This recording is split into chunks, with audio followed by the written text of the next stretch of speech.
Pernah suatu waktu Rasulullah SAW didatangi asyraf, delegasi dari beberapa negara yang ingin mengenal apa itu agama Islam. Sehingga mereka datang ke rumah Rasulullah SAW membawa unta, kendaraan yang ketika itu kendaraan yang paling mahal mereka miliki. Itu untanya yang paling mewah. Diikat di depan rumah Rasulullah SAW. Tamunya pun masuk, duduk bersama Rasulullah SAW. Di depan rumah Rasulullah SAW ada beberapa sahabat. Ada Sayyiduna Hamzah. Kalian tahu Sayyidina Hamzah adalah orang yang pemberani. Ada Sayyiduna Umar. Kalian tahu Sayyidina Umar adalah orang yang pemberani. Ada Sayyiduna Ali bin Abi Thalib. Ada Sayyiduna Sa'ad bin Abi Waqqas. 4 sahabat ini lagi nongkrong gitu depan rumahnya Rasulullah SAW. Berjaga sebelum Allah Subhanahu wa ta'ala turunkan ayat wallahu ya'simuka minan nas. Ketika mereka sedang asyik duduk, tiba-tiba Nuaiman datang. Ini Nuaiman kalau datang pasti bikin sesuatu yang aneh. Bahkan dikatakan tidaklah Rasulullah SAW dalam keadaan bersedih, kecuali Nuaiman datang Rasulullah akan tersenyum. Jadi sebagian sahabat itu senang kalau sudah Nuaiman datang, pasti Rasulullah bahagia. Tapi ketika itu Nuaiman datang, ingin duduk bareng-bareng Sayyidina Hamzah. Sayyidina Hamzah katakan kepada Nuaiman, bercanda begitu. Nuaiman, kamu lihat unta orang datang dari luar Arab ini. Lihat, kata Nuaiman, ini besar banget ini, badannya besar gitu. Dagingnya pasti banyak. Iya ini kalau kita sate enak nih ntar malam. Kata Nuaiman. Kata Sayyidina Hamzah, apakah kamu berani? Kata Nuaiman, saya berani aja asal kalian gak bilang sama Rasulullah. Kata Sayyidina Hamzah, benar wahai Nuaiman, benar kan? Akhirnya Sayyidina Hamzah lupa masalah itu, cuma bercanda-bercanda saja. Sayyidina Hamzah lagi asik sama Sayyidina Umar, Sayyidina Ali. Tiba-tiba apa? Ternyata ketika dia melihat unta tersebut sudah pisah antara kepala sama badannya. Nuaiman mengatakan, wahai Hamzah, ini unta saya sudah potong, saya mau pergi sebentar. Kalau Rasulullah cari saya, tolong jangan beritahu di mana saya. Nanti kalau keadaan sudah aman, mari kita nyate bareng-bareng. Ini ada yang seperti itu di zaman Rasulullah SAW. Maka dia pun berlari dan berlari mencari satu tempat supaya Rasulullah SAW dia selamat daripada Rasulullah SAW. Sehingga Sayyidina Hamzah bingung, ini kalau Rasulullah keluar gimana? Ada Hamzah Asadullah, ada Ali bin Abi Thalib, ada Umar, gak bisa jaga kendaraannya tamunya Rasulullah Sallallahu Alaihi Wasallam. Akhirnya benar apa yang terjadi, ikhwani. Rasulullah Sallallahu Alaihi Wasallam tamunya mau pulang. Ketika dia buka pintu tamu melihat apa? Untanya sudah begitu. Mereka teriak, wa naqata, unta kami wahai Muhammad. Baru mau kenal Islam, unta kami, kendaraan kami sudah dibuang. Rasulullah SAW lihat Sayyidina Hamzah, lihat Sayyidina Ali. Mereka gak bisa ngomong, mereka hanya bilang apa? Nuaiman ya Rasulullah.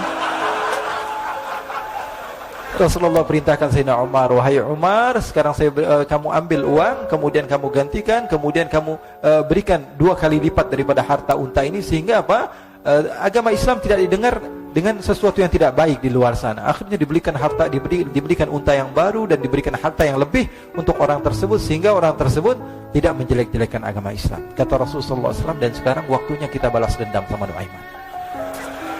Nuaiman ternyata berlari tempat yang jauh sampai hampir keluar dari kota Madinah. Dia dapatkan seorang sahabat Nabi yang hadir juga dalam peperangan Badar, namanya Al-Miqdad bin Al-Aswad. Siapa namanya? Al-Miqdad bin Al-Aswad ketika itu sedang menggali sumur. Ketika sedang menggali sumur, Nuaiman datang.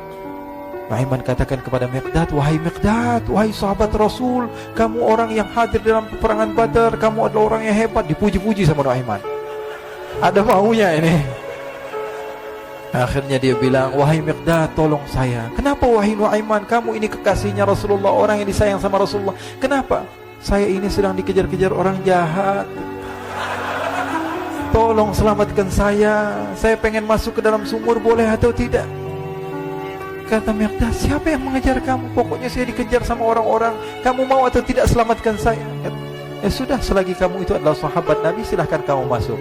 Masuk akhirnya Nuaiman ke dalam sumur tersebut. Lalu Nuaiman mengatakan, wahai Miqdad, dia keluar lagi. Nanti kalau ada yang cari saya, tolong jangan beritahu saya di dalam sumur ya. Kata Miqdad, baiklah.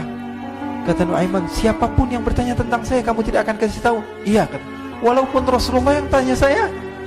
Katanya, enggak mungkin Rasulullah datang ke tempat sejauh ini. Iya, walaupun Rasulullah.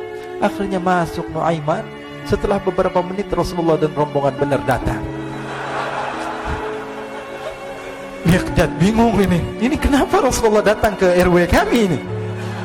Ada apa yang Rasulullah sampai sejauh ini? Ditanya, ya Rasulullah, ada apa ya Rasulullah? Kata Rasulullah, saya cari Nuaiman. Di mana Nuaiman?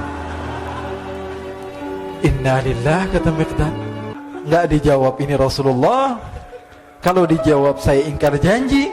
Akhirnya apa dia katakan? Wahai Rasulullah, mata saya tidak memandang kepada Nuaiman, tapi tangannya nunjuk ke dalam sumur. Sahabat.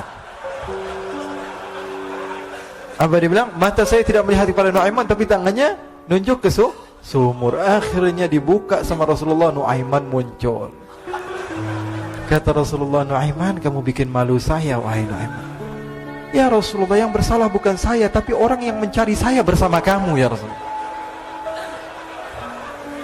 Akhirnya Rasulullah nengok siapa, ternyata Nuaiman sudah lari kabur.